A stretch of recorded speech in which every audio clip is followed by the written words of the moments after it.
Welcome to Podcast 83, a regular look at the news, stories, and trends related to Michigan's 83 counties from the Michigan Association of Counties. Good afternoon, everyone. Welcome to Podcast 83, the podcast put on by the Michigan Association of Counties.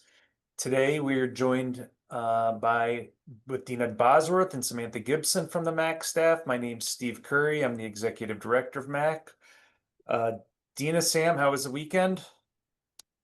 It was great. Weather's getting nicer. It was a great weekend. Finally, Absolutely wonderful weekend. We're done with the cold weather, I think, finally, so we can actually enjoy this brief spring before we get into the summer here in a couple weeks. So let's talk a little bit what happened last week. Not a whole lot in Lansing, let's be honest. We're in that kind of trend right now where we're waiting to see what happens with budget bills and things like that. We'll get into that in a second. But we did participate in a phone call with NACo, the National Association of Counties. Matt Chase hosted a call there for associations to kind of give a landscape of what's going on in DC right now. So I wasn't able to be on there, but Deena, I think you and Sam were on there. Deena, why don't you kick us off? What did Matt talk about? Yeah, thanks, Steve. It was a great call, and I gotta say they're just an amazing resource when we're talking about what's happening at the federal level and how that translates down to the local level. So Matt and his team talked a lot about what's happening with federal funding and some of the concerns that we have around that, whether it's Medicaid or the SNAP program. But he talked a lot about, they talked about this designation as sanctuary cities or sanctuary counties and some of the confusion surrounding that designation that came out a couple of weeks ago. And then really dove into some issues with FEMA and the different attempts by both the administration and the legislature to make some changes to how FEMA operates, how money gets out the door, and how eligibility is determined. So, I mean, Sam, I think I'll jump on FEMA if you want to tackle the Medicaid and SNAP stuff. Perfect. So there was a council put together to talk about what they want to do to make some changes to FEMA. And I've heard from a couple of emergency managers from across the state of Michigan that are really concerned with what that implies. Are they going to get rid of FEMA? Is it going to be its own separate department? And I think at this point, they're not sure. They're not sure what's going to happen if FEMA does move out to a separate department or if it stays within. That council that met for the first time just a couple of weeks ago really hasn't come up with recommendations, but they're supposed to come up with their recommendations on how to change it by November. Well, in the meantime, the House Infrastructure Committee said, wait, we want to make some changes too. We want to figure out how to get more money out the door faster. And so, one of the key things that they were informed of is that they're going to try to move that public assistance piece, that money for public assistance, from a reimbursement mechanism to a grant that goes out to the locals for public assistance within like 120 days of the disaster, which I think is great news. I think it'll help with local cash flow if it actually materializes that way. Well, one of the concerns that they're talking about is, in the Judicial Council might actually talk about, is changing the population threshold for eligibility for money from disasters to almost 4 times the current population. And if that happens, I don't see very many communities in Michigan being eligible for FEMA disaster relief funds. So we'll have to keep a close eye on that. Now, that's not what's happening in the legislature. That's what the Judicial Council may be talking about. So that we got to wait and see, but kind of keeping our fingers crossed on that one. Sam, you want to talk a little bit about the Medicaid stuff and SNAP program? Absolutely.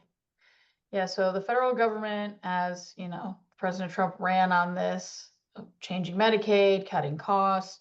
The way they've chosen to go about it is interesting, though. So instead of increasing the income eligibility threshold, they are exploring it's more or less administrative burdens. So it's not going to change who's eligible for Medicaid, but it's going to make it more difficult to access it.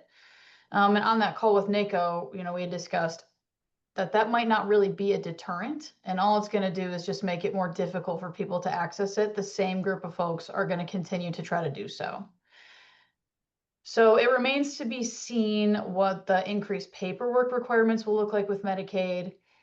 And then as far as SNAP goes, right now there's a 50-50 state and federal cost share for SNAP benefits. The proposed changes would increase it to a 75% cost share for the state.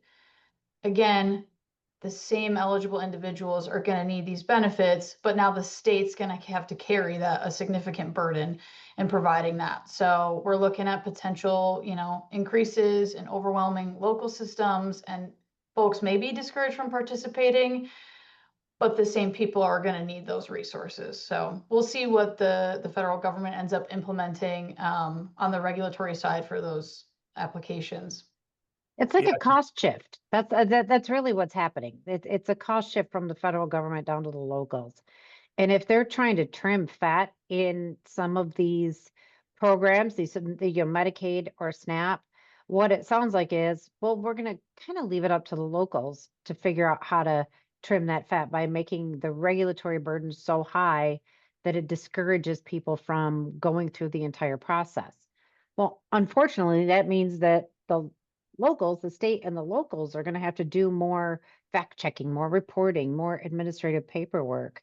And that's probably going to be pretty difficult for everybody to handle. Yeah, I think that's I think that's what we're seeing with the big beautiful bill too. It's going to end up being cost shifts down to states, and then how does the state make up those shortfalls if there are shortfalls, and then how does that impact the state budget, which then how does that impact locals, the whole trickle down effect, roads, you got all these conversations going on at the same time. And they're all impacted by different decisions at different levels. So it's a a lot of variability out there right now. One other thing that we didn't touch on, but was talked about on the call, was this notion of sanctuary counties. What were some of the recommendations from NACo on that? There was the list. The list has been pulled down. We did have some counties on there that were concerned about them being on that list. And didn't think they should be. What was discussed on that call, Deena? Yeah, thanks for bringing them back up, Steve. So the problem is this. There's no definition of what a sanctuary jurisdiction is. No one understands the criteria that was used in making that list. And, it puts a pretty nasty mark on a local unit of government to say, well, you're a sanctuary jurisdiction and you may not be eligible for federal funding, when they have no idea how they got on the list in the first place. So NACo was very direct in saying that, look, we know that they're struggling with, who's on that list, how that list was determined, and how they're going to move forward with it. Yes, the list was pulled down, but that doesn't mean that they're really not working off of it still. So NACo had some recommendations. Contact the Department of Homeland Security. And if you need the email address, it's in our legislative update from last week. Contact the Department of Homeland Security and say, hey, what's going on here? Please take us off of that list. We believe that we are, complying and don't necessarily belong on there. Secondly, they said contact your congressional delegation and see if they can help you straighten this out. And then thirdly, develop a media strategy. Now, the National Sheriff's Association, the Michigan Sheriff's Association, really got out in front of this and said, hey, wait a minute, we are working with, the authorities, and we are trying to follow federal law, and we are trying to, help as much as we possibly can. Don't say that we're not. So they were pretty vocal. And I think that maybe utilizing your law enforcement officers as part of your media strategy might be a good idea. Yeah, good information there. And you can go to micounties.org on our website there. About halfway down the page, you'll see the latest news, and you can click on the legislative update there, and that has the information on everything we just spoke about actually on there. So let's switch gears a little bit. We talked a little bit about federal budget, state budget. We're here, early mid-June, June 30th around the corner, July 1st, deadline time for budget. What are we thinking? Well, it remains to be seen what the House will end up doing. We discussed on a previous podcast that the Senate passed their budgets. It was not at all in line with state revenues. I think they were over $300 million over and what state revenues are projected to be for the upcoming fiscal year. And so now the House Republicans have introduced some budget bills for each department, but they're all placeholder bills. So there's no real tangible items in those. And I think, as time goes on, the chambers are going to have to come to the negotiating table. But for now, House Republicans are holding out. Well, I mean, part of it is too. I mean, we've seen threats at the federal level about cuts to monies that are going to go down, filter down to the state level. And without knowing what that's going to look like, it's going to be hard to put a budget together. But I don't know if both sides, they're really talking to each other. The House and the Senate aren't necessarily communicating like we would like them to be. But there are still a bunch of uncertainties that really aren't even their fault. Yeah, so June 30th, no shot. No shot. Maybe school aid. Maybe, hopefully. I mean, the schools need their budget, more before anybody else does, but, does it get done in time for them to do their budgets? I've seen it done in August before. I've seen it done on October 1st, September 30th, October 1st. It just makes it real difficult for them to operate, but hopefully they get the school one done. Yeah, that's the real date. I mean, there's a technical date in statute that says July 1st, but the real date is that October 1st date, because that's when we start talking shutdowns and things like that. Yep. All right, well, looks like a lot of work to be done over the summer. We'll see how that goes. And then finally, Sam, we wanted to talk a little bit about the trial court funding recommendations. You want to touch on that? Yes, thank you, Steve. So the Alternative Trial Court Funding Work Group has put together their preliminary recommendations. They're planning to submit their finalized recommendations to the legislature this coming October. And in the meantime, MAC is looking to gain or to garner feedback from our membership. So the June magazine article, along with a previous legislative update, outlines what those preliminary recommendations include. I do highly encourage our members to look at what those are and send us your feedback so we can relay that accordingly to the state court administrator's office and be sure that these final recommendations adequately reflect what counties need. So from, there's recommendations for some state general fund appropriation dollars. We're always weary of relying on state appropriations and having to go back to the legislature year after year. So be cautious of that. The status of employment, right? Folks are going to remain county employees within the court. So just, again, review the article, take a look at those recommendations. And if you have any questions, please call me and we can discuss that and relay that to SCAO moving forward.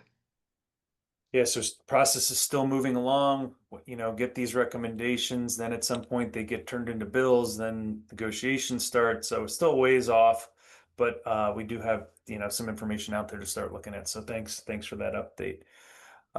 Anything else that we didn't talk about that you guys wanted to touch on? I think, our committees have been working really hard on, working on the platforms and getting those done. We're about done this week, so just a big shout out to every committee member that's been plugging away at it and helping us work our way through it. Appreciate all of their input, all their feedback, and hopefully our general membership will appreciate what they did and vote on it at our annual conference. Great, thanks for that update, Deena. All right, Sam, Deena, thanks for the update. We'll talk to everyone soon. Thank you for listening to today's episode of Podcast 83.